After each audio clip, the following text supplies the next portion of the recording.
Ethan Carver, the head of a small chain of restaurants with 15 locations scattered across the Midlands, has spent over a decade building his culinary empire from scratch. He takes pride in the idea of making Carver's Nook a place where every family feels at home: warm wooden tables, the fragrant smell of freshly baked bread, and the laughter that fills the air during meals. But lately, everything seems to be slipping through his fingers. Complaints from customers are growing louder. Cold food, slow service, staff grumbling as though they'd rather be anywhere else. Worse, employee turnover has skyrocketed, to the point where Ethan can't keep track of how many have left in the past year alone. The regional managers, whom he trusted to keep the wheels turning, are continually sending back glossy reports claiming that everything is fine and under control. But Ethan isn't stupid. He hears the whispers from former employees through brief conversations and anonymous messages on social media that someone has sent to his personal account. "You need to see what's really going on," one person wrote, along with a blurry photo of a messy table that hadn't been cleared for 2 hours. Doubt gnaws at him. The numbers on paper don't match what he feels deep down, that his brainchild is falling apart. Ethan knows he can't keep sitting in his fancy office downtown, reading these false reports and pretending everything is fine. He needs the truth, and there's only one way to get it: by seeing it for himself. The decision comes like a bolt of lightning in the night. He'll visit one of his restaurants not as Ethan Carver, the CEO in a sharp suit, but as an ordinary, anonymous guest, someone no one would expect. He picks a location in Hazelwood, over 3 hours' drive from headquarters. Far enough that none of the staff will recognize him, as most only know the name Carver through company emails or the blurry picture on the website. To prepare, Ethan transforms himself. He lets his beard grow out for 2 weeks, dyeing it a light gray to look older than his 45 years. His bespoke suit is swapped for a worn-out wool coat, frayed at the sleeves, and a pair of faded jeans he found in the back of his closet from college days. He buys a cheap pair of glasses at a gas station, the thick plastic frames hiding the sharp eyes that usually make his employees uneasy. Looking in the mirror, Ethan barely recognizes himself. A disheveled man who looks more like he just woke up from a long night on the couch than the head of a restaurant empire. "Perfect," he mutters, smirking at his reflection. But deep down he feels a simmering anxiety. What awaits him in Hazelwood? Will he have the courage to face the truth, or worse, to fix it? That day, Ethan drove to Hazelwood, leaving his luxury sedan at home and borrowing an old truck from a close friend to complete his disguise. As he walked through the glass door of Carver's Nook at lunchtime, a small bell chimed, but no one paid attention. The restaurant was bustling with chatter, the clinking of plates and utensils, and the smell of frying oil wafting through the air. Inside, the space looked fine. The floor was clean, but the leather armchairs were worn, and the pale yellow walls were fading into blotchy patches. This wasn't a disaster, but it wasn't the second home Ethan had dreamed of when opening the first location 12 years ago either. A young waitress approached, her eyes heavy with dark circles and a strained smile. Her name tag read Lila. "Welcome," she said, trying to sound cheerful but her voice shaky as though she was on the verge of breaking. "What would you like to drink?" Ethan glanced at her, the exhaustion evident in every small movement, the way she gripped her notepad as if it were the only thing keeping her upright. He smiled softly, lowering his voice so as not to startle her. "Just coffee, thank you." Lila nodded quickly, hurrying away, leaving Ethan with an ever-growing sense of unease. He sat at a table by the window, his eyes silently scanning the room, wondering if he was ready for whatever was about to be revealed. Ethan Carver sat quietly at the table by the window, a steaming black cup of coffee in his hands. He took a sip, his gaze quietly scanning Carver's Nook in Hazelwood, where the lunch rush was beginning to spiral into chaos. Lila, the waitress with dark circles under her eyes, moved like a ghost between the tables, balancing trays full of water glasses and dishes, constantly apologizing to impatient guests tapping their fingers on the table. The murmurs of complaints from a family of 4 in the corner grew louder. "How long does it take to get a sandwich?" Ethan tilted his head, listening but not reacting.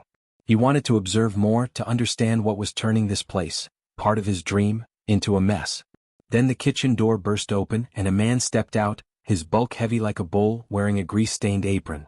His name tag read Vince, manager. Vince was tall, his face flushed from either the heat or anger, or both, with greasy black hair sticking to his forehead. He scanned the room, his thin lips pressed tight in a line of contempt. "Lila," he bellowed, his voice booming like thunder, causing a few patrons to glance back in surprise. "What the hell are you doing moving so slow? I didn't pay you to drag your feet out there like some old lady."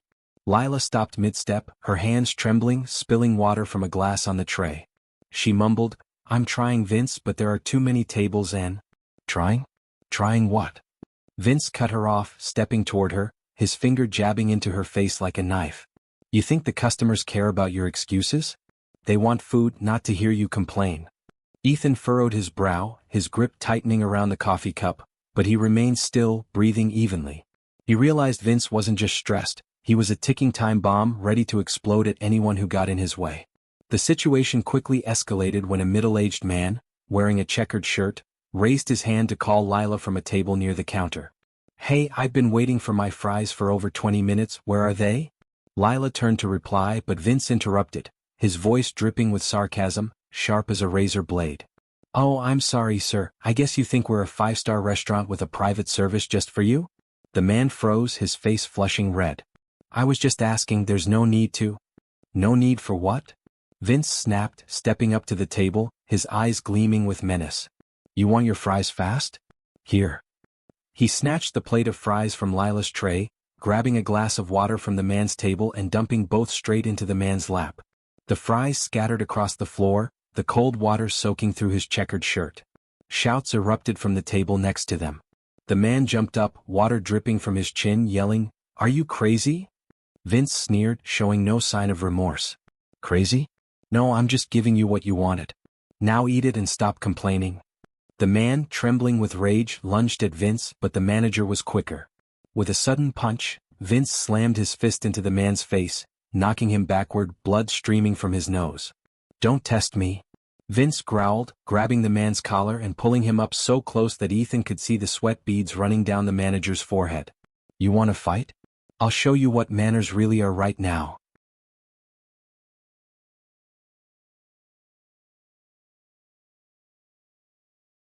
Lila screamed, "Vince, stop," but he shoved her aside, causing her to almost fall. Ethan placed his coffee cup down on the table with a soft clink, the noise barely audible amidst the chaos. He stood up slowly, walking toward the scene with sharp eyes and an unmoving expression. "Let him go," he said, his voice low and calm as if he were simply asking for another cup of tea. Vince turned, still clutching the collar of the panicked man, sneering. "Who the hell are you? Don't get involved, or you'll get a beating too." Ethan didn't respond. He simply stared Vince in the eye without blinking. His calm demeanor seemed to make the manager hesitate for a moment, but then Vince snarled, "Are you mute? Get lost." He released the man, shoving him back into the chair, then marched toward Ethan, his chest puffed out as if ready to charge. Headphone, welcome to Soul Deep Stories. Glowing star, if you're deeply immersed in this story, don't forget to hit subscribe so you won't miss more heart-touching stories. Sparkling heart. Pushpin, I have a small challenge for you. Comment below and let us know which country you're listening from and what time it is. For example, I'm in New York, USA, enjoying this story at 9 p.m. Crescent Moon. How about you? Let's connect with each other from all around the world. Globe showing Europe, Africa sparkles. Speech balloon, don't forget to like and share to spread these meaningful stories to more people. Thank you for being a part of Soul Deep Stories. Red heart. But Ethan didn't budge. He stood there, hands in the pockets of his worn jeans, shoulders relaxed, his gaze as calm as a still pond. "I don't want trouble," he said slowly, "but you're turning this place into a circus. Do you think this makes you look strong?" Vince laughed crudely, leaning in close to Ethan, his breath reeking of cigarettes. "Strong? I don't need someone like you teaching me how to work. You want to try something? I'll knock you out right here." Ethan tilted his head slightly, unafraid. "Go ahead," he replied, his tone even as if discussing the weather. His quiet confidence caused Vince to hesitate, his fist clenched but unmoving. For a moment, the whole restaurant held its breath, waiting for something to explode, but Ethan just stood there, unmoving like an unshakable wall. The atmosphere in Carver's Nook in Hazelwood had now transformed from the familiar lunchtime buzz into something suffocating and heavy, as if the smoke from the deep fryer had merged with the tension in every breath. The voices of the customers had lowered to frantic whispers, mixed with the groans of pain from the man in the checkered shirt, who had just been drenched in fries and water, then punched in the face for daring to complain.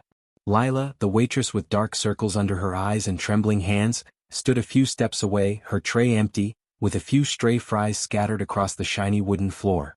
She opened her mouth to say something, but Vince's yell drowned out all other sounds. "Who the hell do you think you are, telling me what to do?" he roared, his voice rough and animalistic, eyes wild with madness. He was facing Ethan Carver, the stranger in the worn sweater, who had dared to challenge him in the middle of his rage. Ethan stood there, hands still tucked into his jeans pockets, his posture relaxed, his face impassive. Blood from Vince's previous punch still trickled from the corner of his mouth, a thin red streak on his sun-kissed skin, but he didn't flinch, didn't grimace, didn't show any sign of pain. His eyes, cold and calm like a frozen lake, locked onto Vince, as if looking through him, past his explosion of rage to see something deeper within. "Are you finished yet?" Ethan asked, his voice low and even, not a tremor in it, as though he were asking a server if the food was ready, not facing a towering man who had just struck him. His calm was not weakness, it was a silent authority, an invisible wall that Vince, no matter how mad, could not break. But Vince couldn't stop. He couldn't. His rage consumed him, turning him into a mindless wrecking ball. "Finished? I haven't even started, you bastard!" He snarled, voice grinding through clenched teeth, every muscle in his arms tightening like steel cables. Suddenly he lunged forward, quick and powerful like a bull charging at a red cloth. One hand swung high, fist clenched, aiming straight for Ethan's head, while the other snatched a butter knife from a nearby table. A small blade, its thin edge sharp enough to wound if it landed. The fluorescent lights above gleamed off the knife's edge, creating a flash of light in the air. The customers around them screamed, a woman in the far corner clutching her child and shouting, "Stop!" An old man near the counter shot up from his chair, knocking it over loudly. Lila rushed forward, hands trembling as she raised them, her voice cracking in a desperate plea, "Vince, don't. You're crazy." But Vince couldn't hear her. He saw nothing but Ethan, the man who had dared challenge him, standing there, his calm face a living insult. Ethan shifted to the side, the movement subtle but precise to the millimeter, avoiding Vince's punch as though it were nothing more than a passing breeze. The knife in Vince's hand missed its mark, embedding itself in the edge of the wooden table next to Ethan, vibrating like a muffled death bell. The wood cracked slightly under the force and crumbs of splinters fell to the floor, mingling with the fries and spilled water from the earlier clash. The crowd held their breath, some rushing back, dragging chairs and tables in a panicked scramble. But Vince didn't care. He yanked the knife from the table and spun around, the motion of a man completely unhinged, aiming this time for Ethan's chest. "I'll tear you apart." Vince howled, his voice thick with rage, his eyes gleaming with madness like a predator who had tasted blood. The blade shot forward, inches away from Ethan's chest, and in that split second time seemed to slow, the sound of Lila's scream blending with the cries of a child in the corner and the frantic gasps of the fleeing customers. But Ethan didn't dodge. He stood still, his eyes never leaving Vince, and when the blade was mere inches from his chest, he raised his hand, fast as lightning, gripping Vince's wrist with a strength that no one could have expected from his scruffy, disheveled figure. He twisted the manager's wrist sharply, the snap of bones cracking loudly amidst the chaos. The knife fell to the floor, spinning on the polished wood before coming to a stop near Lila's feet. Vince howled in pain, his face turning beet red, twisted in a mixture of rage and panic. But his fury wasn't quenched. With his free hand, without hesitation, he threw another punch at Ethan's face, this one landing squarely on his left cheekbone. Ethan's head snapped to the side, blood flowing freely from the corner of his mouth, dripping down his chin, a few drops staining his worn sweater, the red blotches spreading like dark, silent warnings. Lila screamed, "No!" She rushed forward, but her foot caught the edge of a table, sending her sprawling to the floor. She landed hard, her hands slamming into the ground, tears streaking down her cheeks as she struggled to push herself back up. Lila looked up, her eyes red and swollen with tears. She saw Ethan standing there, strong and unwavering, a stark contrast to the image of Vince who had terrified her for so long. She gave a small nod, her voice shaky but full of gratitude. I'm okay." Ethan gave a soft, rare smile, one that seemed to ease the tension in the room, as though that smile alone could melt the heaviness of the moment. He didn't say anything more, just stood there, allowing the world around them to settle. The air in the room remained thick with unease, but the cold threat had been shattered by an undeniable truth. Ethan Carver, this man, was in control, not just because of his physical strength but because of the calm and composure he held in every action. After a moment, the sound of police sirens pierced the air outside, and the atmosphere in Carver's nook shifted once again. The chaotic noise in the room started to subside as the officers walked in. People scattered, some still glancing back nervously, their faces filled with lingering anxiety. Vince, now restrained by the police, stood motionless, his eyes empty, lost in some dark place. His broken arm had extinguished the rage in him, leaving only vulnerability and defeat. Ethan didn't look at him again. His gaze returned to Lila. "You don't need to worry anymore," he said, his voice softer now but still commanding. "Vince won't hurt you again." Lila took a deep breath, her eyes briefly scanning his face, lingering on the blood still staining his lips. "Thank you," she said, her voice cracking. "You saved me." Ethan nodded, acknowledging her words, but there was no need for further thanks. He didn't do it for recognition. He acted instinctively, guided by a sense of respect and protection for others. His earlier words, about not wanting to hurt Vince, were true, but in that moment he had made it clear that sometimes in order to preserve peace, one must have the strength to face violence and injustice head-on. The door to Carver's nook finally closed, and the sound of police sirens faded into the distance. But deep down, the customers who witnessed this would remember Ethan Carver, the man who wouldn't let the strong and the unjust take control, and who, in the end, taught others a lesson in composure and courage. Ethan stood in the midst of the chaos, his eyes scanning the room. The faces of his customers were filled with confusion and fear, and the aftermath of the altercation, broken chairs, spilled fries, scattered coins, was a painful reminder of the tension that had just exploded. The air was thick with the stench of fried food and sweat, a mix that seemed to cling to his clothes and skin as if it were a part of the turmoil itself. He exhaled slowly, grounding himself as his gaze shifted toward Vince. The once dominant figure was now crumpled on the floor near the counter, leaning against the edge of the wood, eyes downcast in defeat. His defiance had been broken, shattered by Ethan's calm resolve. Vince couldn't even look at him anymore, his pride crushed. Lila stood a few feet away, her hands tightly gripping her own body as if trying to hold herself together. The tears had stopped falling, but her shoulders still trembled, betraying the shock that hadn't yet left her. She wasn't looking at Ethan, she was lost in her own world, trying to come to terms with what had just transpired.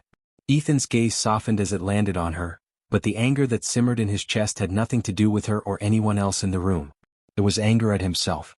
He had allowed his dream, his empire, to become a nightmare for people like Lila. The realization gnawed at him. He had turned a blind eye to the very things that had led to this moment. He had allowed his restaurant to become a battleground, a place where his staff suffered and customers were treated poorly. A deep sense of responsibility began to take root within him, a quiet fury aimed at himself for his negligence. He knew that this could no longer continue. He couldn't just fix the immediate problem. He had to rebuild, reshape everything from the foundation up. The room remained eerily silent, with only the faint sounds of shuffling feet and whispered voices as customers began to slowly exit, some more shaken than others. Ethan stood in the center of the storm, unaffected by the blood staining his sweater, the weight of his decisions pressing down on him like never before. His eyes met Lila's once more. Her body was still trembling, her face pale, but there was a quiet strength in her that he recognized, even if she didn't see it herself.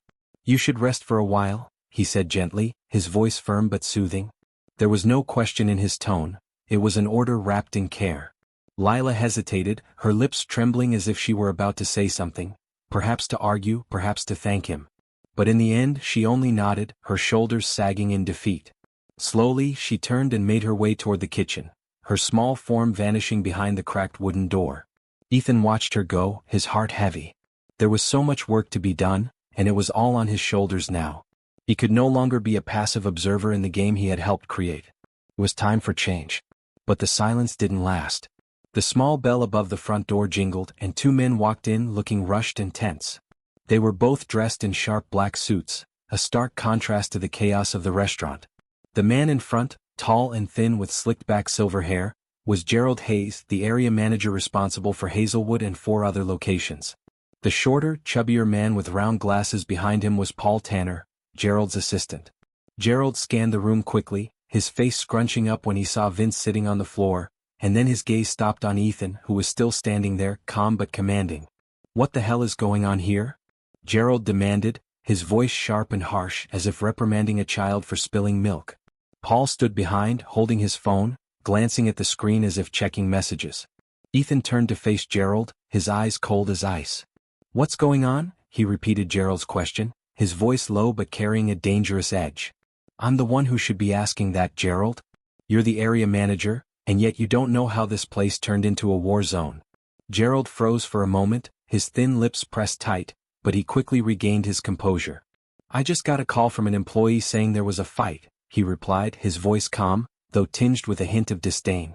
"I came as soon as I could. But who the hell do you think you are, talking to me like that?" He took a step closer to Ethan, his eyes narrowing, clearly not recognizing him in his disheveled appearance. Ethan didn't answer immediately.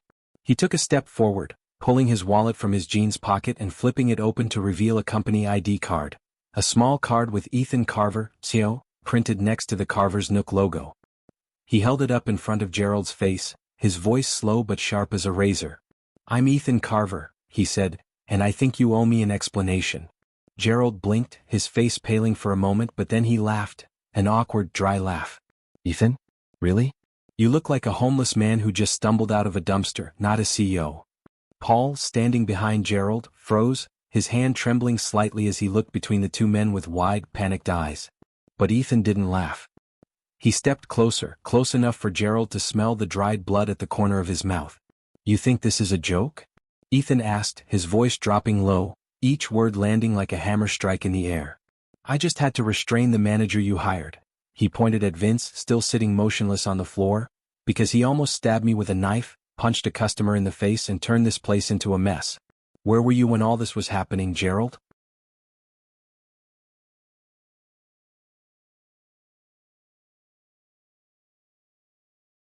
"Sitting in your office sending out fake reports about how everything is fine?"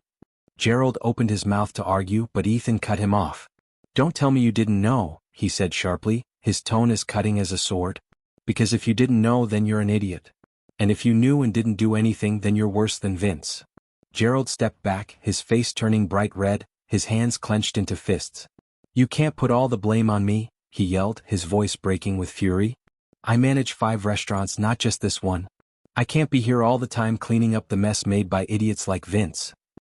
He pointed at Vince, who had now lifted his head, his eyes flashing with hatred at being dragged into the conversation. "If you want to blame someone, blame him. I've told him 1,000 times to keep things under control, but he never listens." Vince stood up, despite the pain in his body from the fall, and growled, "Don't blame me, Gerald. You're the one who cut the staff, forced me to work with 3 people during the busiest shift. What do you think I could do with this pathetic team?" The tension in the room exploded again, not with fists or knives, but with sharp accusations flying back and forth between Gerald and Vince. Gerald lunged forward, grabbing Vince by the collar and pulling him upright. "You dare say that to me?" he shouted, his voice hoarse, his grip so tight that the fabric of Vince's apron tore slightly.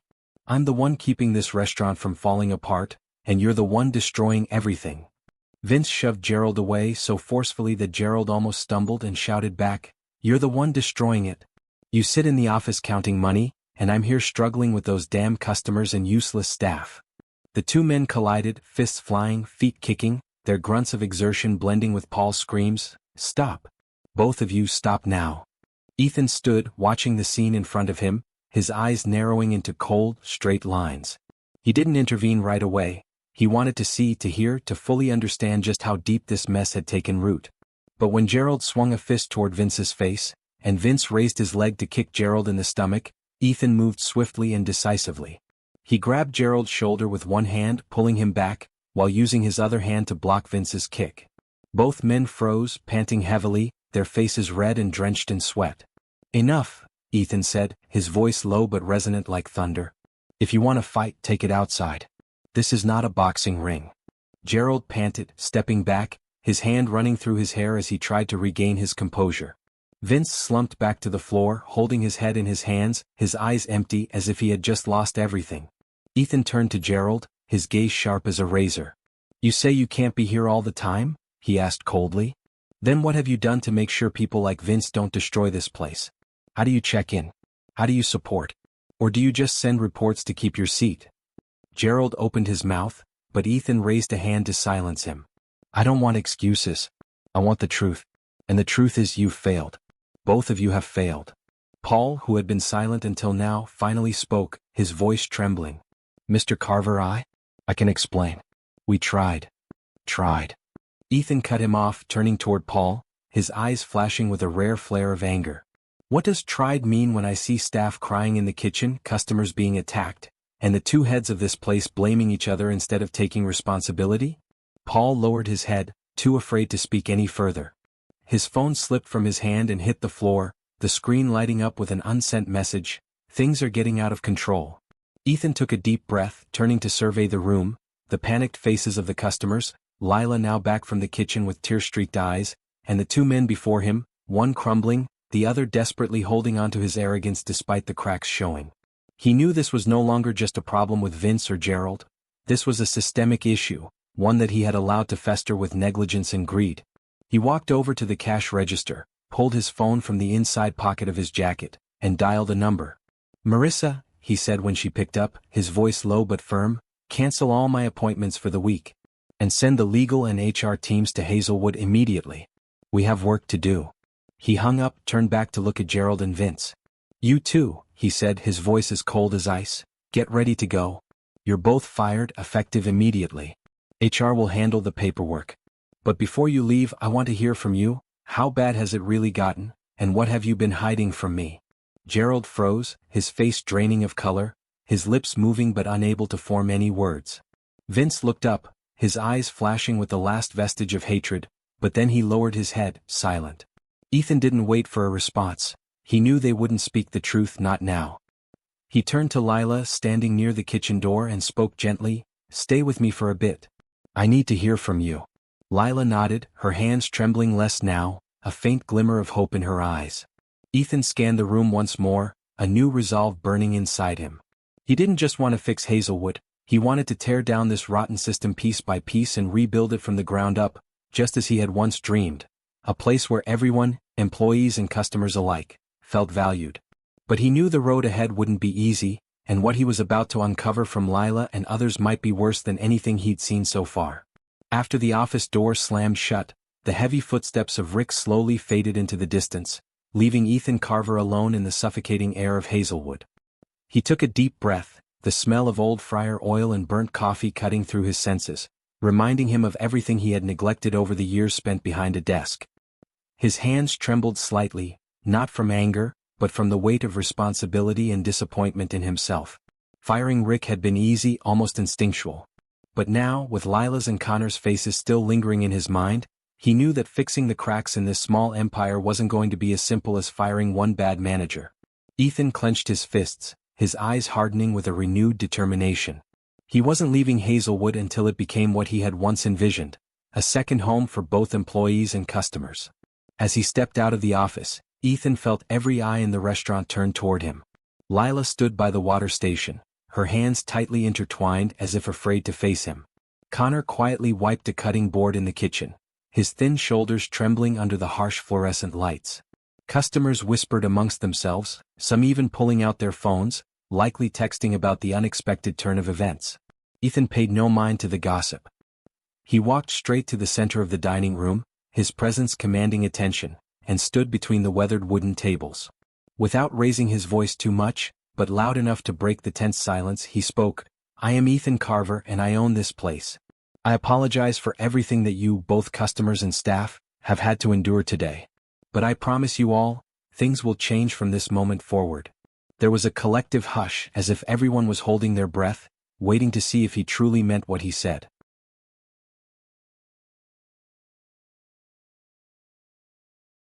Ethan paused, letting the weight of his words sink in before continuing. "This is just the beginning. We've been failing for too long and I'm done letting it slide. I will be here, physically and mentally, until this restaurant reflects the values we all deserve.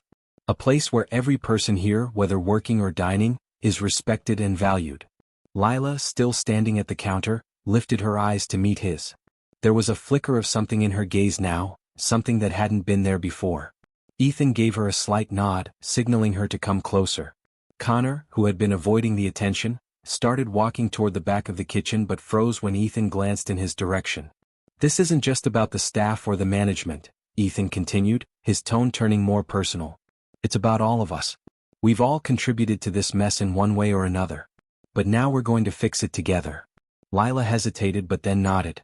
"What do you need me to do, Mr. Carver?" she asked, her voice soft but steady. Ethan looked her in the eye, the weight of the moment pressing down on him. "First," he said, his voice urgent yet calm, I need you to tell me everything. I need to know what's been going on behind the scenes, the things I've missed, the things I've allowed. I won't make the same mistake twice. Lila hesitated again but then nodded, a small but firm gesture. I can do that. Ethan glanced at the others in the room. He saw the exhaustion in their eyes, the fear, the disbelief. This wasn't just about one bad manager, it was about a system that had been allowed to decay from within, a place where people had stopped caring because they'd been made to feel invisible. You all deserve better, Ethan said, his voice stronger now, rising with conviction. And it starts today. No more excuses. No more hiding behind paperwork. We are going to fix this place. Together. The room was silent for a moment, the tension palpable. Then one by one the staff began to nod. Some reluctantly, others with more resolve. Ethan's heart raced, not with excitement, but with the weight of the responsibility he now carried. The road ahead would be long but there was no turning back. He turned to Lila again, his voice softening but carrying the same urgency. Tell me everything, he said once more. I need to know everything that's been swept under the rug. The truth. Lila met his gaze, the vulnerability in her eyes now mixed with a spark of determination. It's bad, Mr. Carver, she began, her voice shaky but resolute. Really bad. And as she began to speak, Ethan knew that the nightmare he had walked into today was just the beginning. What he would uncover next could be far worse than anything he had already seen. But he was ready. Hazelwood wasn't just a business, it was a battleground and Ethan Carver wasn't about to lose it. Not again. Here's the English translation of the passage you provided. Ethan took a deep breath and turned to look at the room, the panicked faces of the customers, Lila, now back from the kitchen with red eyes, and the two men in front of him, one collapsing, the other trying to maintain his arrogant demeanor despite the cracks showing. He knew this was no longer just a problem with Vince or Gerald, this was a problem with the entire system, a system he had allowed to be eroded by negligence and greed. He walked over to the cash register, pulled his phone from the inside pocket of his jacket, and dialed a number. Marissa, he said when she picked up, his voice deep but decisive, cancel all my appointments for this week. And send the legal and HR teams to Hazelwood immediately. We have work to do. He hung up, turned back to look at Gerald and Vince. You too, he said, his voice as cold as ice, prepare to leave. You're both fired, effective immediately. HR will handle the paperwork. But before you go, I want to hear it from you. How bad has it really gotten, and what have you been hiding from me? Gerald froze, his face turning pale, his lips moving but unable to form any words. Vince looked up, his eyes flashing with one last look of hatred, but then he bowed his head, silent. Ethan didn't wait for a response. He knew they wouldn't tell the truth, not now. He turned to Lila, standing near the kitchen door, and spoke gently, Stay with me for a bit. I need to hear from you. Lila nodded, her hands stopping their trembling, her eyes lighting up with a faint spark of hope. Ethan glanced around once more, and within him, a new determination flared. He didn't just want to fix Hazelwood, he wanted to tear apart this decaying system piece by piece and rebuild it from the ground up, just like his original dream. A place where everyone, employees and customers alike, felt valued. But he knew the road ahead wouldn't be easy, and what he was about to uncover from Lila and others could be worse than anything he had just witnessed. After the office door slammed shut, the heavy footsteps of Rick slowly faded into the distance, leaving Ethan Carver alone in the suffocating air of Hazelwood. He took a deep breath, the smell of old frying oil and burnt coffee cutting through his senses, reminding him of everything he had neglected over the years sitting behind a desk. His hands trembled slightly, not from anger, but from a mix of responsibility and disappointment in himself. Firing Rick had been easy, almost instinctive. But now, with Lila's and Connor's faces still lingering in his mind, he knew that fixing the cracks in this little empire wouldn't be as simple as firing one bad manager. Ethan clenched his fists, his eyes hardening with renewed determination. He wasn't leaving Hazelwood until it became what he had once envisioned. The atmosphere in the room seemed to lighten slightly. An older man sitting near the window nodded in approval, while a young woman at a corner table gave a small smile. But Lila still didn't lift her head, and Connor only glanced at Ethan through the kitchen window, his gaze filled with suspicion mixed with a trace of hope. Ethan knew words alone wouldn't be enough. He turned to Lila, his tone softening. You and Connor meet me after your shift. We need to talk. Lila gave a weak nod, while Connor only muttered a small yes, and both returned to their tasks in an awkward silence. As the restaurant gradually grew quieter with fewer customers, Ethan couldn't sit still. He pulled out a chair, retrieved a small notebook from the pocket of his hoodie, and began to make notes. He observed every detail, the old coffee machine buzzing and rattling every time it started up, the cracks on the walls that someone had tried to hide with tattered posters, and how Lila moved between the tables, slowly as if each step drained the last of her energy. He realized that Hazelwood wasn't just lacking a decent manager, it lacked the care and attention he had once promised to each location when he first started out. Every line he wrote was a reminder. He had let everything slip from his grasp for too long. As the sunset bathed the dusty windows in golden light, Ethan stood up, threw his hoodie over his shoulder, and stepped outside to make a call. "Janet," he said when his assistant answered, his voice urgent but sure. "Cancel all my appointments for the next 2 weeks. I need the full personnel files for Hazelwood, every single person from contracts to performance reviews. And schedule an urgent meeting with the regional managers tomorrow. I want them to explain why I didn't know about this situation." Janet, as usual, didn't ask any further questions. "Got it, Ethan. Anything else?"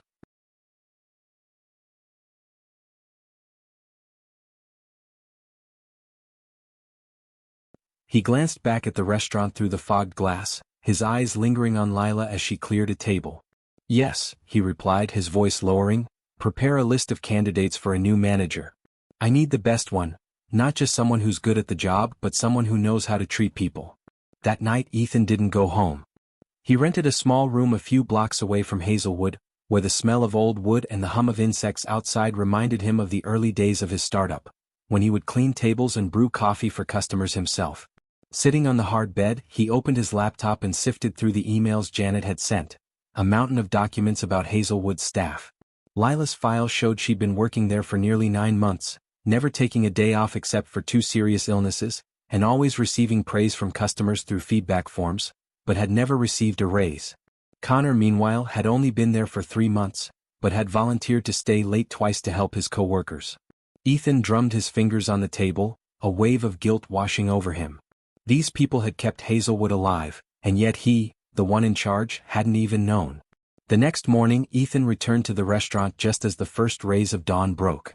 He pushed the door open, carrying a box of donuts and a few cups of coffee from a small shop nearby, a small gesture to break the invisible wall between him and the staff.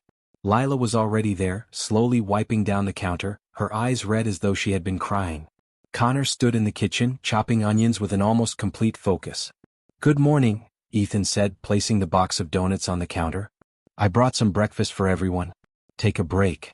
Lila looked up, surprised, then mumbled, "Thank you, Mr. Carver."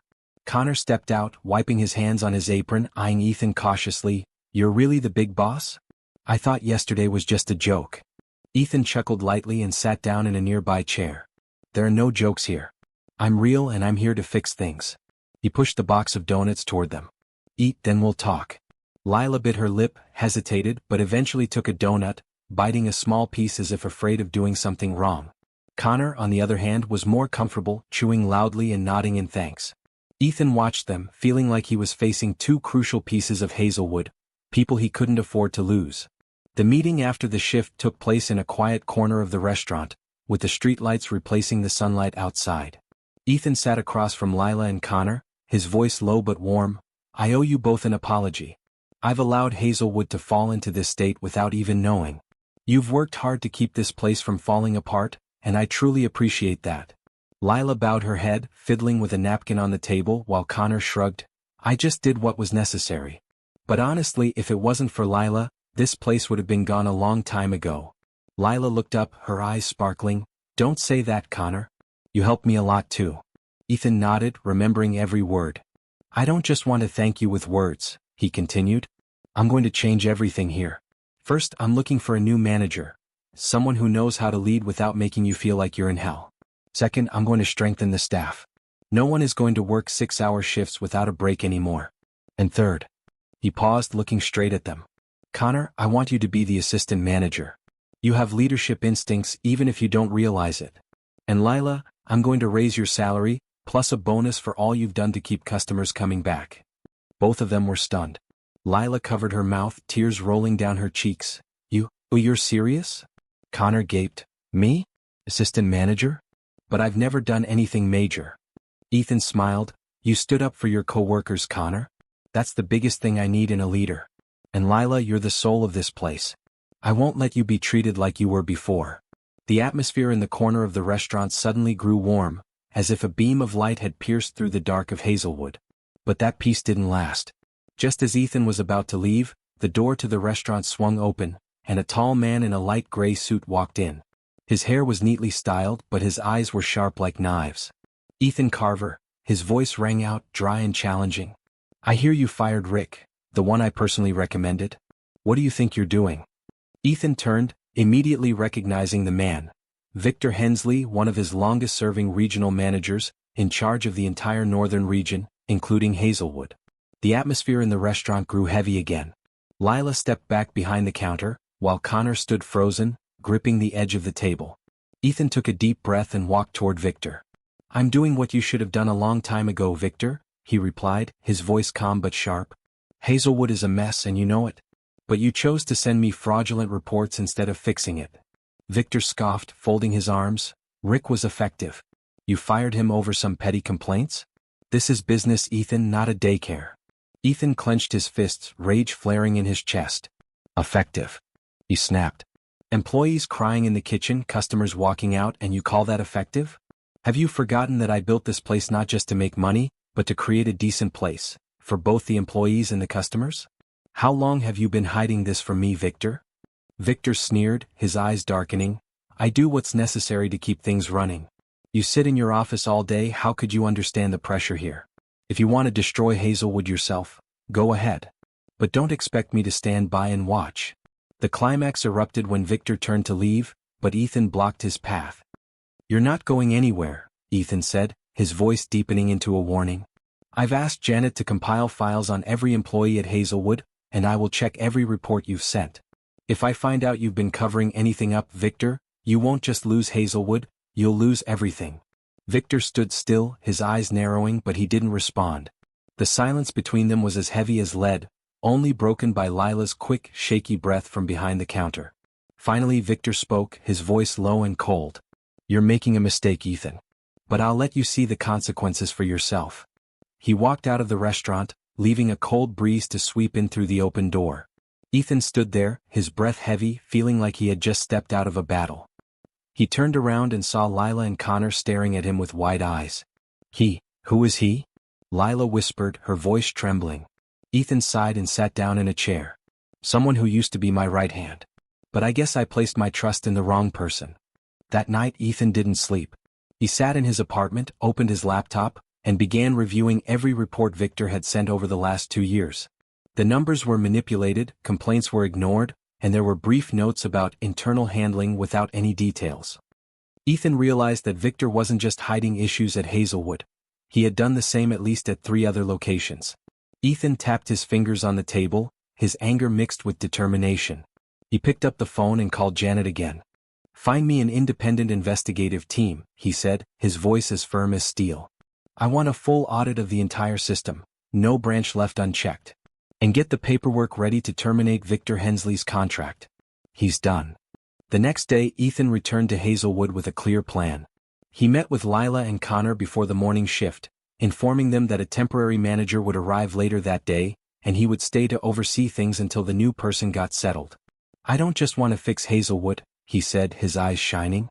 I want it to be a model for all the other restaurants. And I need you two to help me.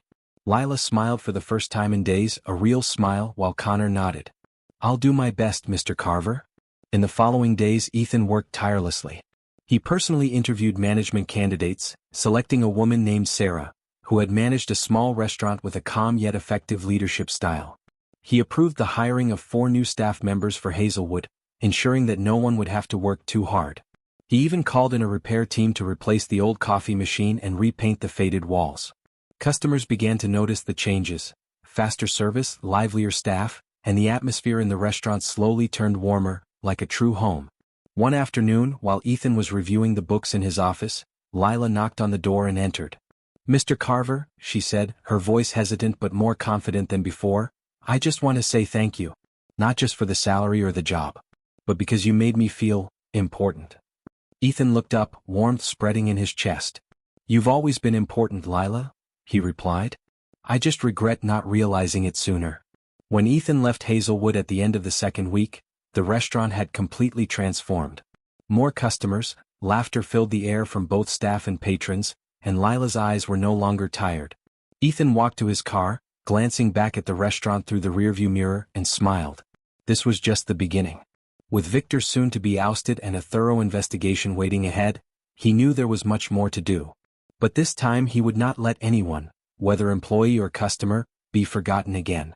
As Ethan Carver drove away from Hazelwood at the end of the second week, the streetlights flickered on the small street, reflecting in his eyes a mix of pride and unrelenting worry. The restaurant had been transformed.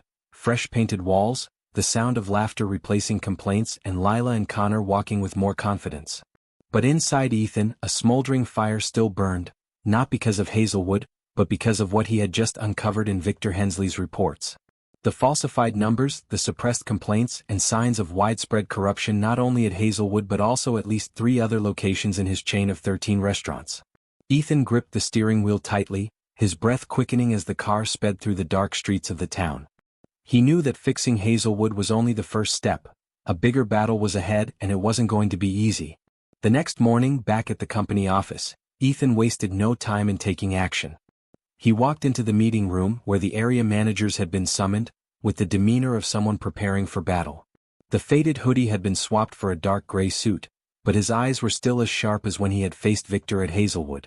The managers sat around the table, their gazes flickering between anxiety and curiosity, while Janet, Ethan's assistant, stood in the corner of the room holding a stack of thick files. "Good morning, everyone," Ethan began, his voice deep but as sharp as a blade. "I've spent 2 weeks at Hazelwood, and what I saw there makes me wonder. What have you all been doing with this company while I wasn't paying attention?" No one dared to speak. Ethan tossed a stack of reports onto the table, documents that Janet had printed from Victor's emails, marked with red ink and filled with conflicting numbers and vague notes. "These are the reports Victor Hensley has sent me over the last 2 years, he said, his eyes sweeping over each person. "Terrible service, exhausted staff, customers walking out, but according to these reports, everything is fine. I want to know, how many of you knew about this and chose to stay silent?" The silence in the room was thick as lead, only broken by the heavy breathing of a young manager sitting at the end of the table. Ethan leaned forward, his voice dropping dangerously low. "I'm not here to play guessing games. If anyone has something to say it now." The meeting dragged on for nearly 3 hours, and when the door finally closed, Ethan had in his hands a list of 4 other locations facing serious issues, not just Hazelwood but also Oak Ridge, Milton, and Pineview. Under the relentless pressure of his gaze, the area managers revealed that Victor hadn't just concealed the truth but had also coerced them into complying, threatening to fire anyone who dared to report honestly. One person even disclosed that Victor had embezzled some of the revenue from underperforming locations to cover up the good numbers in the reports. Ethan sank into his chair, rubbing his temples, feeling like he had just been stabbed in the back. Victor wasn't just a bad manager, he was a traitor. A decision was made immediately. Ethan ordered Janet to contact the independent investigation team he had requested the night before, while also hiring a lawyer to prepare the paperwork to terminate Victor's contract. But he knew Victor wouldn't give up easily. The man had been in the system too long, had too many connections, and had likely seen this day coming. Ethan wasn't wrong. That afternoon, while he was reviewing the personnel files for Oak Ridge, the phone rang with an unfamiliar number. He picked it up and Victor's cold voice came through the other end. "Ethan, do you think firing me will solve everything? You don't get it. This company is as much mine as it is yours. I kept it afloat when you were just sitting there counting your money." Ethan tightened his grip on the phone, anger flaring like wildfire. "You kept it afloat by exploiting employees and stealing my money?" he snarled. "Victor, you're done. I have enough evidence to not only fire you but to take you to court." Victor's dry, mocking laugh echoed on the other end. "Evidence? You think those pieces of paper are enough to bring me down? I've got friends everywhere, Ethan. You want war? I'll give you war." The call ended with a long beep, leaving Ethan standing in the office, his breath rapid, his heart pounding. This was no longer an internal issue, it had become a personal confrontation. That night Ethan didn't go home. He stayed in the office, spreading out stacks of documents on the desk, analyzing every detail to prepare for the battle with Victor. He called the investigative team, asking them to widen their scope to include the company's bank accounts and any transactions related to Victor over the past 3 years. He also reached out to Sarah, the new manager at Hazelwood, to check if Victor had interfered with the hiring there. Sarah, with a calm yet cautious voice, confirmed that Victor had personally chosen Rick and prevented her from reporting the issues in the restaurant. "I think he was afraid I'd tell you the truth," she said. Ethan nodded over the phone, feeling as though every piece of the puzzle was falling into place. The next day, while Ethan was meeting with the lawyer to finalize the lawsuit against Victor, an anonymous text message came through on his phone. "Check the warehouse at Milton. You'll see what Victor left behind." Ethan frowned, a sense of unease rising within him. He immediately called the investigative team and ordered them to go to Milton that day. That afternoon they called back with news that almost made Ethan drop the phone. In the warehouse at Milton they found dozens of fake invoices, along with a safe containing nearly $50,000 in cash, all recorded under the name of a shell company run by Victor. But the most horrifying discovery was a small handwritten notebook, listing the protection fees Victor had collected from local managers to keep things quiet. Ethan sank into his chair, his hands trembling as he flipped through the pages. This wasn't just corruption, it was a small criminal network that Victor had built right under his nose. The climax erupted the next morning when Victor unexpectedly showed up at the company office, unannounced.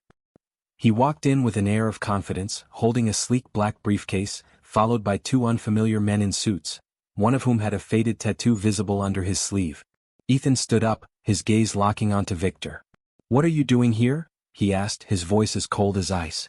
Victor smiled, placing the briefcase on the table and opening it to reveal a stack of documents. "I'm here to negotiate," he said, his voice smooth as silk. "You can sue me, but these documents will bring your entire company down with it. Tax violations, labor infractions, all with your fingerprints on them, Ethan. I'm just the one carrying it out. Withdraw the lawsuit and I'll vanish quietly. Otherwise we both go down." The atmosphere in the room was thick like fog. Janet, standing near the door, gripped her phone tightly, ready to call security at any moment. Ethan looked at the pile of documents before him, then raised his gaze to Victor, his eyes unwavering. "Do you think I'm scared?" he said, his voice deep but commanding. "I built this company from scratch, Victor. I won't let you or anyone else destroy it. You want war? Fine. But I will be the last one standing." Victor smirked, but his smile wasn't as confident as before. "You'll regret this," he hissed, signaling for the two men to leave. As soon as Victor disappeared through the door, Ethan picked up the phone and called the investigation team. "I need everything you have on Victor, today," he ordered. "And send the Milton evidence to my lawyer. We're ending this." He turned to Janet. "Call the police. I want Victor arrested before he has a chance to flee." Janet nodded, quickly dialing the number while Ethan sat down, looking out the window at the gray sky. He knew this battle would leave scars, not just for the company but for him too. But he also knew he couldn't stop. As the police and the investigation team coordinated to track Victor down, Ethan decided to return to Hazelwood. He needed to remind himself why he was fighting, not for money but for people like Lila and Connor, those who had trusted him even when he didn't deserve it. When he walked into the restaurant, Lila was serving a small family, her smile brighter than ever. Connor stood behind the counter, guiding a new employee with a confidence Ethan had never seen before. Sarah, the new manager, came up to greet him. "Things are improving, Mr. Carver. The customers are coming back more each day." Ethan nodded, but his mind remained heavy. He sat down at a corner table, ordered a coffee, and surveyed Hazelwood, the place where it all began. His phone buzzed, a message from the investigation team. Victor was arrested at the airport trying to flee to Canada. The evidence has been handed over to the police. Ethan sighed in relief, placing the phone down and taking a sip of his coffee. It was bitter, but for the first time in weeks he felt a small sweetness on his tongue. The next day, Ethan called all employees from 13 locations to the headquarters. He stood before them, no suit, no grandeur, just a simple shirt, and said, "I've failed you. I let people like Victor hurt this company, hurt you. But from today I promise to listen, to act, and to ensure no one is left behind." The applause was quiet but sincere.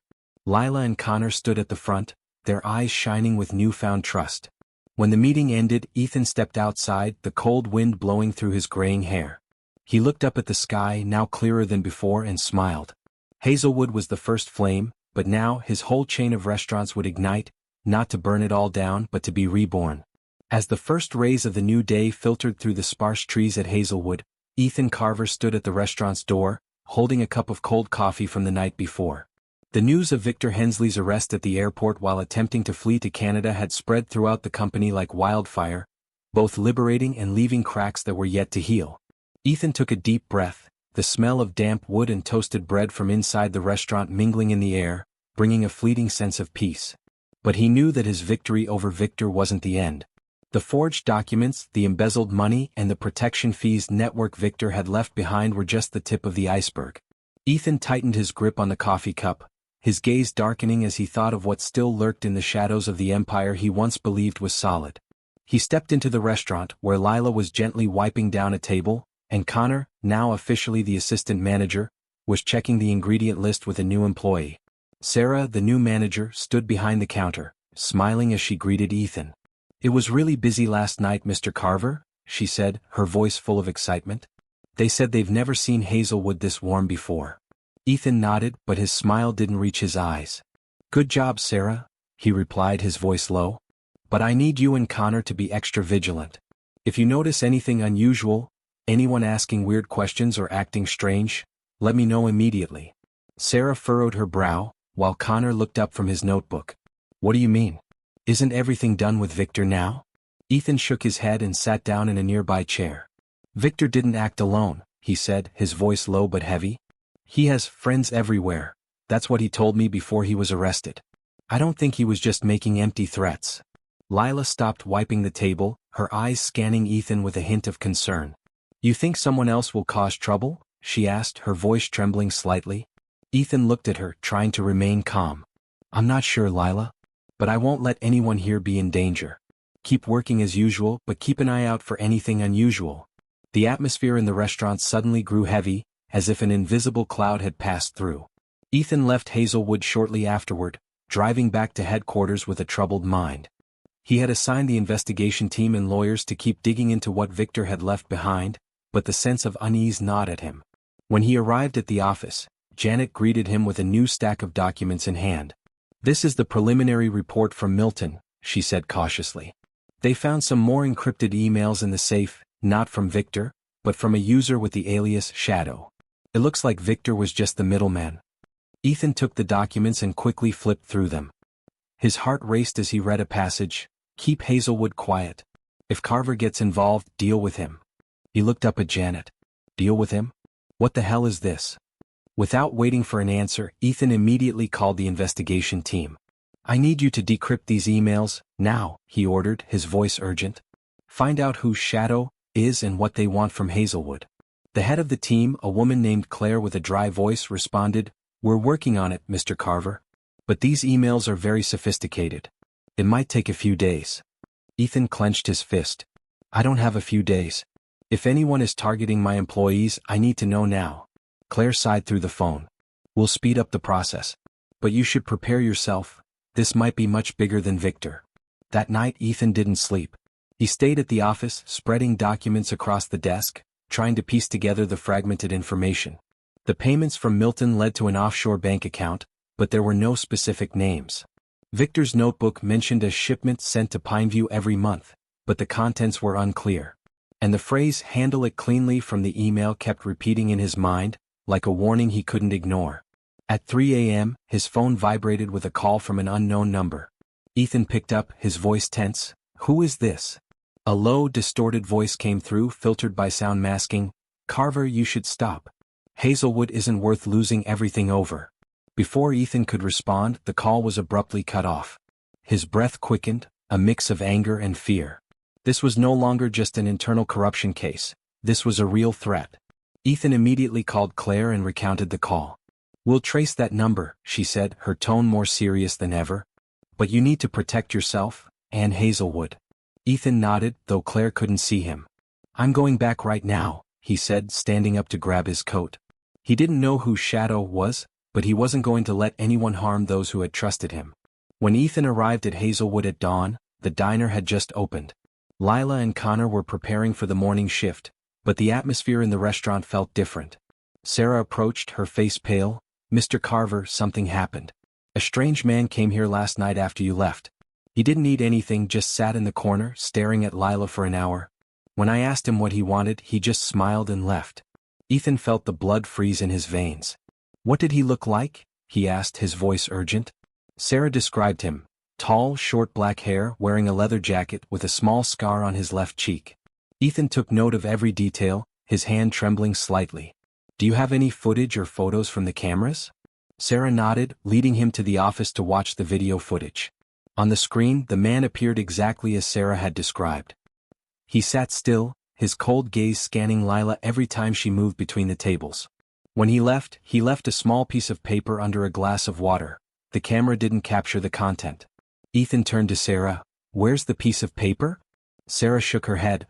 The busboy threw it away before I could see. I'm sorry. Ethan clenched his fists, trying to remain calm. It's okay, he said, though his voice wavered. From now on, no one works alone after dark. I'll stay here until this is over. That day, Ethan didn't leave Hazelwood. He stood behind the counter, watching each customer walk in, his gaze sharp like a hawk. Lila and Connor worked with visible tension, though they tried to hide it. When lunchtime came, the restaurant was packed, but Ethan couldn't relax. He received a message from Claire. The phone number from last night led to a transmission station near Milton, but there was no specific identity. We're decrypting the emails, Claire said. One mentions a final shipment, arriving at Hazelwood tomorrow. You should be careful. Ethan frowned. Shipment? What do you mean? Claire replied, we're not sure. It could be money, contraband, or something worse. The climax exploded that night just as the diner was about to close. A small black van pulled up in front of Hazelwood, its headlights off.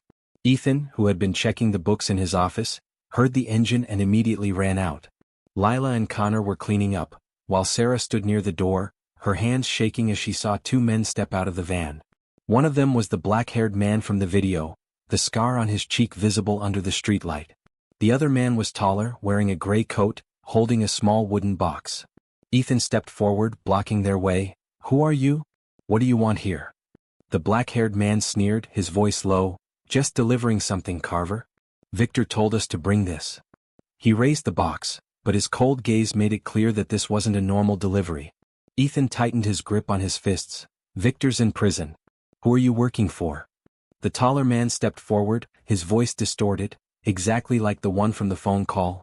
Shadow sends his regards. You should accept this box and forget everything. Otherwise, Hazelwood won't be warm anymore. Lila, standing behind the counter, screamed, Mr. Carver, be careful. Connor rushed forward, holding a mop like a weapon, but Ethan raised his hand to stop him. The tension in the air was as tight as a bowstring. Ethan locked eyes with the taller man, his voice as hard as steel. Open the box. I want to see what's inside. The black-haired man laughed loudly. You've got guts. But it's not necessary. He opened the box, revealing an old watch and a small piece of paper that read, Your time is running out. Before Ethan could react, the taller man threw the box to the ground, and a small explosion rang out. Not a bomb, but a thick cloud of smoke that billowed out, enveloping the area in front of the diner. The remaining customers inside panicked and ran outside, while Lila and Connor coughed and choked. Ethan ran through the smoke, trying to chase after them, but the van had already disappeared into the darkness. When the smoke cleared, Ethan stood in the middle of the street, breathing heavily, his hand clutching the piece of paper from the box. He turned back to find Lila holding Sarah, and Connor standing by the door, his eyes filled with confusion. Who were they? Connor asked, his voice trembling. Ethan shook his head. I don't know. But I'll find out. He picked up his phone and called Claire. They just came to Hazelwood. A box with smoke and a threat. Do you have anything? Claire replied, her voice urgent. We've just decrypted the last email. Shadow is a nickname. His real name is Marcus Drayton. He used to work for Victor before he bought the chain of restaurants. He runs a group that launders money through small restaurants. Hazelwood is their final transaction point. Ethan stood still, the piece of paper in his hand trembling. Marcus Drayton, a name from the past, someone he had refused to work with due to shady rumors.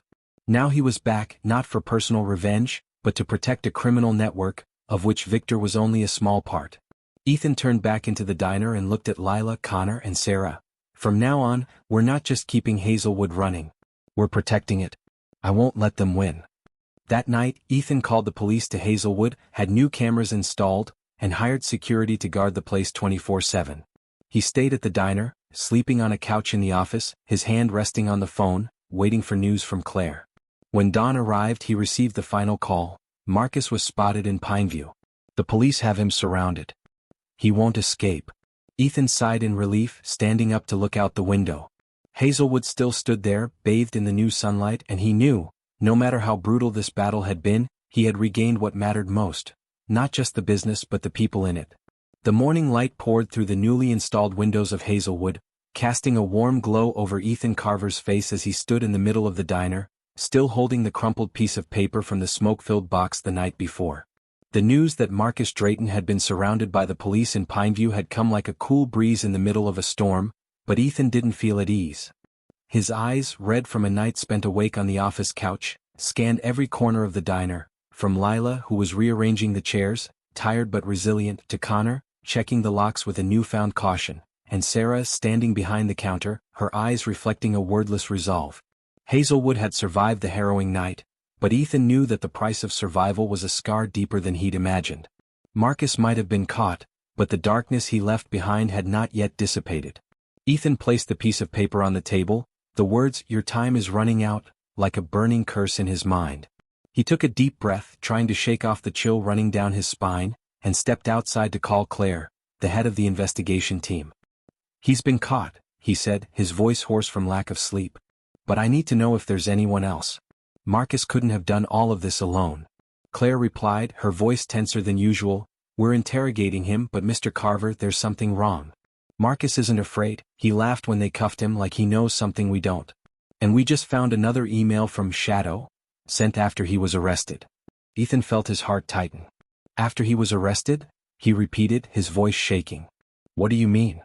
Claire sighed, "Someone's using his alias. It's possible Marcus isn't the real Shadow, or he's just a part of it." The atmosphere at Hazelwood that morning suddenly felt heavier as Ethan stepped into the diner, his hand gripping the phone tightly. He called Lila, Connor, and Sarah over, his voice low but urgent. "We're not safe yet. Marcus has been caught, but there are signs that someone else is behind it.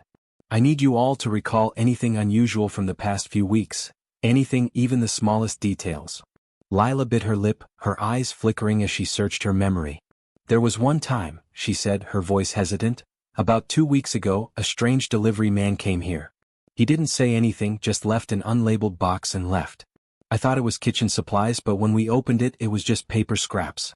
I reported it to Rick, but he told me to throw it away, not to worry about it." Ethan furrowed his brow. "Paper scraps? Did you keep anything?" Lila shook her head. "No, I threw it all away." Connor spoke up, his voice more certain. "There's another thing. Last week, I saw a man standing outside the parking lot, smoking and staring at the diner for over an hour. He didn't come in, but I saw him talking to someone on the phone, then he left when the evening shift started. I didn't think much of it at the time." Ethan nodded, mentally noting every detail. "Sarah, what about you?" he asked. Sarah furrowed her brow. "I'm not sure, but a few days before you came to Hazelwood for the first time, we received an anonymous call. The person asked if the final shipment had arrived. I told them no, and they hung up immediately." Ethan clenched his fists, feeling as though the pieces were beginning to come together, but the full picture still remained unclear. He called Claire again, asking her to check the traffic cameras near Hazelwood over the past 2 weeks and trace the anonymous call Sarah mentioned. "I'll stay here," he told the team. "No one leaves the diner alone until we figure out what's going on." Lila looked at him, her eyes shining with both fear and trust. "You don't need to do this. This is our job." Ethan shook his head. "No, Lila. This is my job. I've let you all face this for too long without knowing. Now I'm standing with you." The day passed in tension. Hazelwood remained open, but each chime of the doorbell made Ethan flinch, his eyes scanning every customer with suspicion he couldn't hide. By the afternoon, Claire called back, her voice urgent. "We have a lead." The traffic cameras recorded a black truck, similar to the one last night, appearing near Hazelwood 3 times this month. The license plate traces back to a small transport company in Oak Ridge, but that company went bankrupt 2 years ago. And the anonymous call came from a prepaid number which we can't trace, but it was activated near Pineview, right before Marcus was arrested. Ethan felt a rush of blood to his head. "So someone else in Pineview is controlling this?" Claire replied, "Possibly. We're sending officers back there now. But Carver, if the final package is real, it could be on its way to Hazelwood right now." Claire's warning hit Ethan like a punch to the chest. He turned to Sarah. "Lock the back door and check all entries.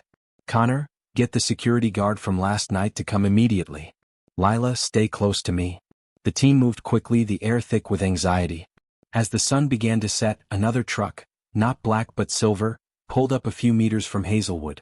Ethan stood behind the glass door, watching as a man stepped out, not the same one from last night, but a large figure wearing a thick woolen coat, carrying a heavy canvas bag. He didn't head straight for the restaurant but stood still, looking around as if waiting for something.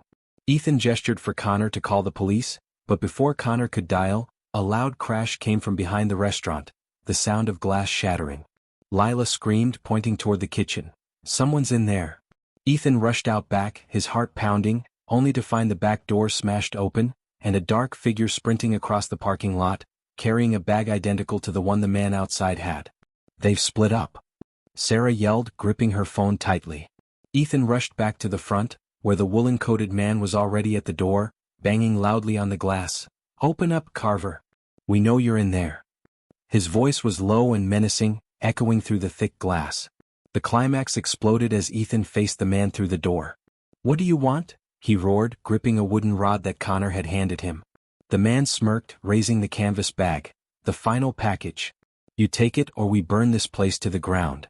Ethan's eyes flicked to the bag, noticing a corner peeking out, not money or illegal goods but a thick stack of papers, along with what looked like a small electronic device. What is that? He demanded, his voice tight. The man replied, the final evidence of Marcus. The real files on your restaurant chain, and a little gift to ensure your silence. Ethan immediately recognized it, a homemade bomb small enough to hide in the bag but powerful enough to level Hazelwood. The air grew thick with tension as Lila, Connor, and Sarah stood behind Ethan, their eyes filled with terror. Carver, don't! Lila screamed, but Ethan had already made up his mind. He opened the door and stepped out to face the man, his voice calm but terrifying. Give me the bag. But if you touch anyone in this restaurant, I swear you'll regret ever being born. The man sneered, tossing the bag at Ethan's feet. But just as Ethan bent down to grab it, a gunshot rang out from afar. The man in the woolen coat collapsed, blood spilling from his shoulder as the sound of police sirens wailed nearby. Ethan turned to see Connor holding Lila, while Sarah screamed into her phone, calling the police. A SWAT team charged from the street corner, surrounding the silver truck. The second man, the one who had broken the back door, was arrested as he tried to climb over the fence at the back of the restaurant. Ethan stood still, the canvas bag at his feet. His heart raced as an officer approached him. Carver, we got the tip from your investigation team. They detected a signal from Pineview. Someone activated an attack on Hazelwood. We're lucky we made it in time. Ethan nodded, but his eyes stayed on the bag. The officer picked it up, opening it under the supervision of the bomb squad. Inside were hundreds of pages, real receipts from Ethan's locations, showing how Marcus and Victor had manipulated revenue over the past 5 years, along with a small bomb that had been deactivated due to a technical fault. Ethan sighed in relief, but his legs trembled as he realized. If the bomb had gone off, Hazelwood and everyone inside it would have been gone. That night, the police cordoned off Hazelwood for investigation, but Ethan refused to leave. He sat with Lila, Connor, and Sarah in a corner of the restaurant, the streetlights casting strange streaks of light through the broken windows on their faces. I'm sorry, he said, his voice hoarse. I didn't expect it to go this far. Lila took his hand, her eyes red but resolute. You saved us. Don't apologize. Connor nodded. They wanted to destroy us but they lost. Sarah smiled faintly. Hazelwood is still standing. That's what matters. The next day, Claire called Ethan with the final news. We caught the person behind the attack, an old associate of Marcus operating from Pineview. He confessed that Marcus planned to destroy Hazelwood to cover his tracks if he was caught. But now it's over. Shadow is no more. Ethan nodded into the phone, a wave of relief mixed with exhaustion washing over him. He turned back to Hazelwood, where new staff and regular customers were returning, undeterred by the scars of the previous night. Ethan stood before the restaurant, looking at the newly replaced glass, and smiled. Hazelwood was no longer just a restaurant, it was a symbol of survival, of trust, and of the people who had stood by him through the darkness. He knew the road ahead was still long, rebuilding the other locations, restoring the company's reputation. But this time he wouldn't walk alone. Lila, Connor, Sarah, and dozens of others would be there, writing the next chapter of this restaurant chain's story, from the ashes to an unquenchable flame. Hazelwood stood quietly under the vivid red sunset, the shards of glass from the horrific night had been replaced, but the air still lingered with an eerie sense of unease. Ethan Carver sat on a wooden chair in the corner of the cafe, holding a cold cup of coffee, his gaze wistful as he looked out at the small street that had now returned to its peaceful state. The news from Claire, that the mastermind from Pineview had been arrested and Marcus Drayton's network had officially collapsed, should have brought relief, but in Ethan's heart, a strange void still lingered. He hadn't just fought to protect Hazelwood or his chain of restaurants. He had fought against his own past mistakes, years spent trusting the wrong people, ignoring warning signs, and allowing people like Lila, Connor, and Sarah to bear the consequences. Now, when everything seemed to calm down, Ethan felt not victory, but a deep sense of remorse that needed to be reconciled. Lila approached, placing a freshly baked plate of toast in front of him, her voice gentle. "You haven't eaten anything since morning, Mr. Carver. Don't make us worry more." Ethan looked up, meeting her clear gaze, no longer with the fear from the night before, but with a steadfast trust that made him smile without realizing it. "Thank you, Lila," he said, his voice hoarse but warm. "You don't need to take care of me.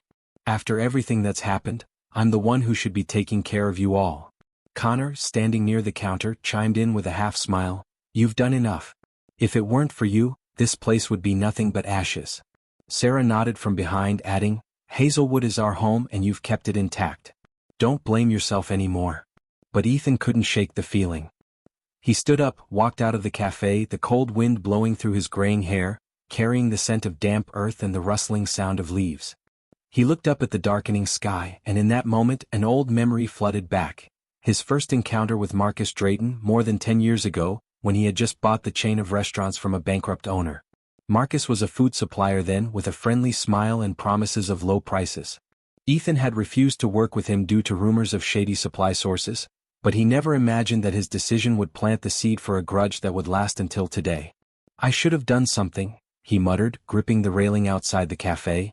"I should have seen him for what he was sooner." That night, when Hazelwood closed its doors, Ethan didn't go home. He drove straight to the local police station, where Marcus was being held before being transferred to federal authorities. He hadn't told anyone about his plan, not Lila, Connor, or even Janet, because he knew they would try to stop him. When he entered the visitation room, Ethan felt his heart race, not out of fear, but because of a strange feeling he couldn't quite name. Marcus sat behind the thick glass, his hands cuffed, but his smirk remained unchanged. "Carver," he said, his voice low and hoarse, "I knew you'd come. Want to gloat over your victory?" Ethan sat down, staring directly into Marcus's eyes, his voice surprisingly calm. "No. I came to understand. Why did you do all this?" Marcus raised an eyebrow, clearly not expecting that question. He leaned forward, his cold gaze penetrating. "Understand? How can you understand when you've never been at the bottom like me? You turned me down, Carver. You thought I was trash not worth doing business with. I built everything from scratch, but you walked in, bought the chain, and made me obsolete. I'm just taking back what's mine." Ethan fell silent, feeling as though a knife had been plunged into his chest. He didn't answer immediately, letting Marcus's words settle, then he asked in a low voice, "So destroying Hazelwood, threatening innocent people, does that seem fair to you?" Marcus scoffed, but his eyes wavered, a crack in the arrogance Ethan had never seen before. "Fair? There's no fairness in this world. Only winners and losers. I lost, you won. End of story." Ethan shook his head, his hand trembling slightly as he placed it on the table. "No, Marcus. No one wins. I lost years by not paying attention to my staff. They, Lila, Connor, Sarah, almost lost their lives because of what you did. And you lost everything because of a senseless rage." Marcus looked at him, the smirk fading, replaced with an empty, hollow look. Ethan took a deep breath, his voice softening, carrying an unexpected sincerity. "I didn't come to blame you, Marcus. I came to say that I'm sorry, for not seeing you, for not understanding you. I can't forgive what you did, but I don't want to carry this hatred forever. If there's any way for you to atone, I will find you an opportunity, not today but maybe one day." Marcus stood frozen, his eyes wide, and for the first time he didn't respond with mockery. Ethan stood up, nodded slightly at him through the glass, and left the room, leaving behind a heavy silence. When Ethan returned to Hazelwood the next morning, he brought with him a new decision. He called for Lila, Connor, Sarah, and all the staff from the 13 locations to gather for a large meeting at headquarters. Standing before them, no suit, no fanfare, just wearing a simple shirt, he spoke, his voice trembling with emotion. I was wrong to let you face the darkness alone. I once thought this company was about profit, about success, but I was wrong. It's about you, the ones who make it every day. I met Marcus last night, and I realized that hatred doesn't fix anything. I want us to rebuild not just the restaurants but the trust, with each other and with those who've lost their way. The room fell silent, and then a round of applause broke out, quiet but sincere and warm. Lila wiped tears from her eyes, Connor nodded with a bright smile, and Sarah held hands with a new employee, her eyes glowing with hope. But the story wasn't over. As Ethan was about to leave the meeting room, Janet rushed in, her face pale. "Mr. Carver, there's something happening. A group of people just showed up at Hazelwood. They're not enemies, but they want to meet with you. They said they used to work for Marcus." Ethan furrowed his brow, his heart racing. "What do they want?" Janet shook her head. "I'm not sure. But they're not armed and they look desperate." Ethan drove to Hazelwood immediately, his mind torn between doubt and hope. When he arrived, he saw 5 people, 3 men and 2 women, standing in front of the cafe, their clothes worn, their eyes tired but not hostile. An older man with white hair stepped forward, his voice trembling. "Mr. Carver, we used to work for Marcus, delivering goods, transferring money, the dirty work. He told us we had no choice, that you would never forgive people like us. But we heard you met him and you don't hate him. We've come to apologize and ask for a chance." Ethan looked at them, feeling as though a heavy stone had just fallen from his chest. He stepped forward, his voice low but firm. "You worked for Marcus because you had no other choice. I don't blame you for what happened. But if you want a chance, you'll have to prove it, not to me but to yourselves."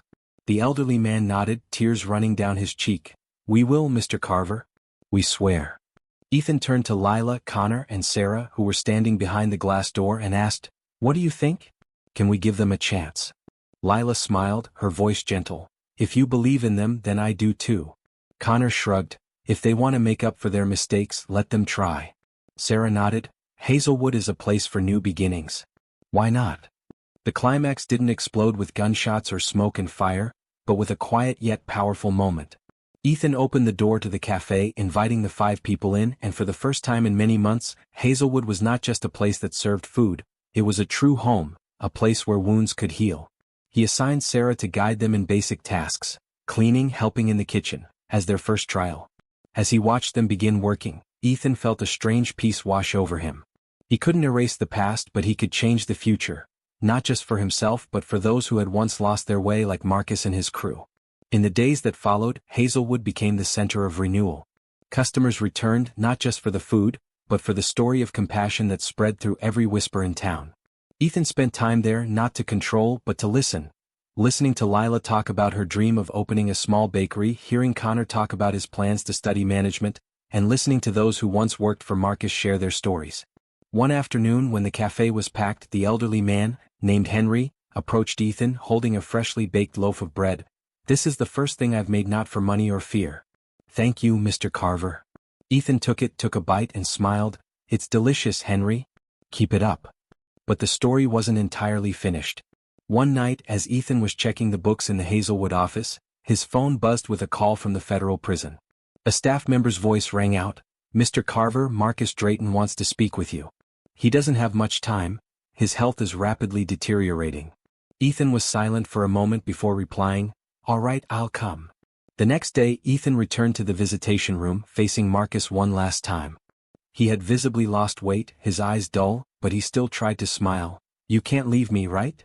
Ethan sat down, his voice gentle. "I'm not here to argue, Marcus. I'm here to listen, if you have something to say." Marcus coughed, then looked at him, his eyes for the first time devoid of hatred. "I hear you gave my people jobs. I don't understand you, Carver. After everything, why didn't you push me further down?" Ethan leaned forward, his voice sincere. "Because I believe no one is born to be hated. You did wrong, Marcus, but I don't want your life to end in hatred. If you want redemption, there's still time, though it may be little." Marcus was silent, then lowered his head, his voice hoarse. "I don't deserve it. But, thank you." Ethan nodded, stood up, and left the room without looking back. As he stepped outside, it began to rain lightly, but the lights from Hazelwood in the distance still shone brightly, piercing through the rain like a lighthouse. He knew Marcus might never change, but he had done what was right, not for Marcus but for himself, and for those who still believed in kindness amidst the shadows. Hazelwood continued to thrive, no longer just a cafe, but a symbol of forgiveness and rebirth. Ethan returned to work, no longer a distant CEO, but a guide, carrying the compassion he had learned from the months of struggle. He smiled as he thought of Lila, Connor, Sarah, Henry, and even Marcus, people who had taught him that sometimes victory is not in defeating your enemy, but in extending your hand to lift them up, even if just once. Hazelwood didn't just survive, it became a flame of compassion, lighting up a chain of restaurants that had once been engulfed in darkness. Ethan Carver, once a lost CEO, found himself again through people like Lila, Connor, Sarah, and even Marcus Drayton. This is a story of forgiveness, the power of trust, and a new beginning born from old scars. What do you feel from this journey? Leave a like if you believe in change and share to spread the Hazelwood flame to everyone.